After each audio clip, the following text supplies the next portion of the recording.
Hey everyone, it's Kino here. Thanks for tuning in to the Encyclopedia of Yoga. This volume is about Chakrasana.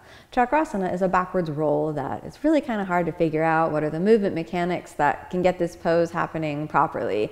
It's almost more of a transition than a pose, but at the same time, the transition is kind of so involved so that it gets a designation as a pose. Chakra is a wheel, so Chakrasana is literally the wheel pose. So it's to make your body into a wheel that pivots around the axis of the shoulder joints. Let's start off with the correct pronunciation. So repeat after me, Chakrasana. And then again, repeat after me, Chakrasana. One more time, Chakrasana. Okay, so now we're going to become a wheel, literally wheel pose. So the body has to become a wheel. So let's just pause for a moment and think about a wheel. So when the wheel has an axis point or a middle point and you're going to pivot your body around that. In Chakrasana, the wheel happens by pivoting the axis of the body around the wheel or the axis of the shoulder. So you're not going up, but you're going around, all right? You need a good amount of shoulder flexibility and a good amount of hamstring flexibility and really upper back flexibility. So flexibility could be a really big kind of obstacle. Now, let's start off with some basic things. If you have your hair tied up in a ponytail, like back here, you gotta take that down.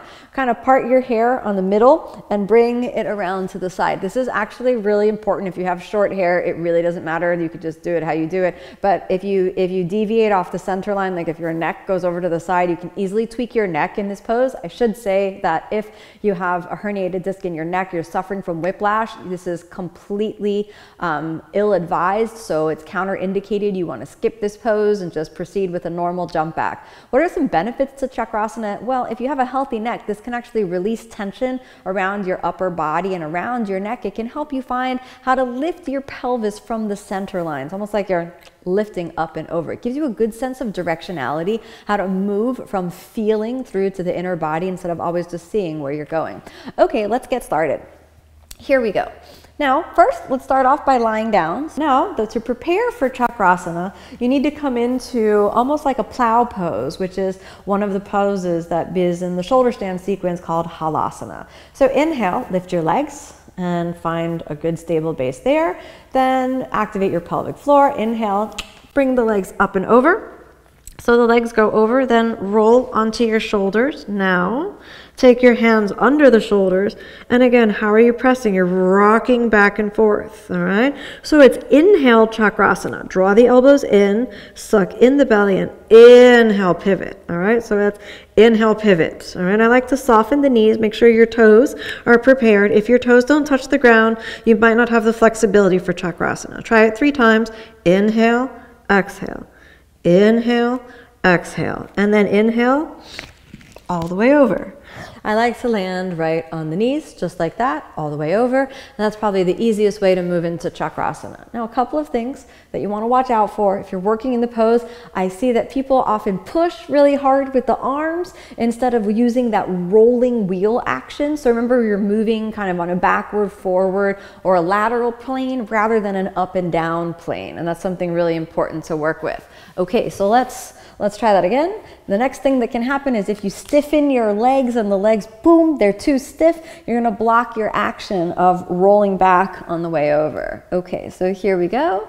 Now exhale, let's lie down, get your hair in place. I can't tell you how important it is to get the hair really in place. I've seen many people kind of tweak their neck because their hair is just not in place.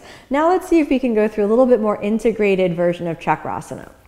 Prepare by placing the hands under the shoulders, drawing the elbows in towards each other, all right? So this is a slight external rotation of the shoulders, the same shoulder position that you would get into if you're gonna do a back bend, but don't press up into a back bend, all right?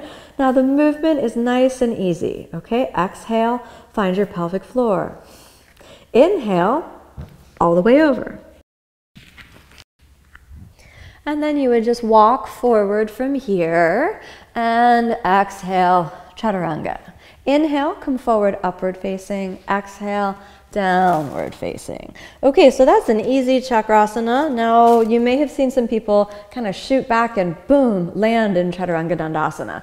If you're ready to try that, you want to be sure that you can comfortably do kind of like the soft, easy one where you roll over and land in kind of like an up child's pose. You land on your toes and you're able to get that nice and solid. Make sure that you have a good Chaturanga Dandasana, you have a good kind of push-up position.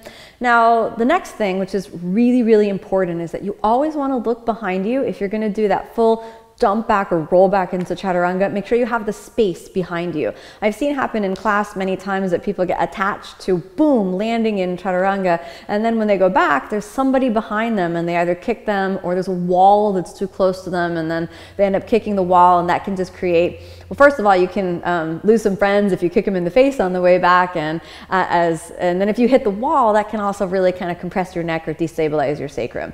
Be sure that you go in a straight line. Do not roll over to the side. Don't roll over one shoulder. Don't move your neck to the side. Just keep it straight. All right. So if you want to go back into Chaturanga, another trick that you can think about is that you send your butt all the way to the front of your mat so you have at least the space of your mat. Okay. Then exhale, lie down. Get your hair in the right position. So some people practice with pigtails. I've never actually been able to do that. Okay, so when we're ready to move back, make sure your hands are under the shoulders. Activate the arms a little. You don't remember not to push up, but think about rolling. The axis of your wheel is right here, and you want to see that circular motion, and you want to let that complete by sending the legs all the way back to Chaturanga. Okay, here we go. Exhale. Inhale, bring the legs up and over. Okay, inhale, upward facing, and exhale, downward facing. Alrighty, we can come back to seated.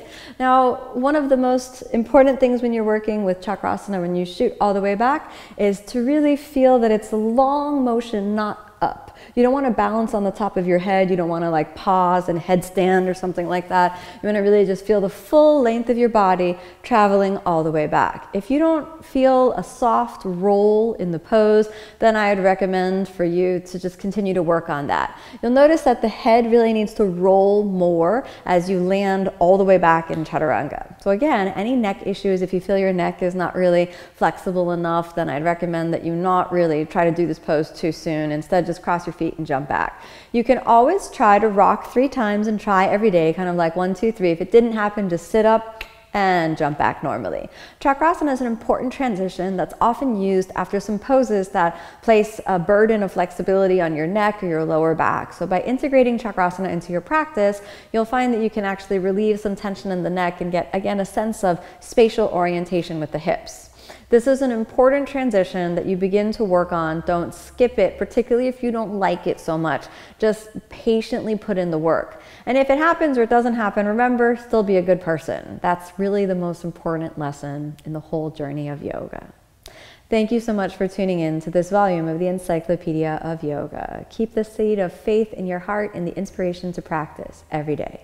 Namaste.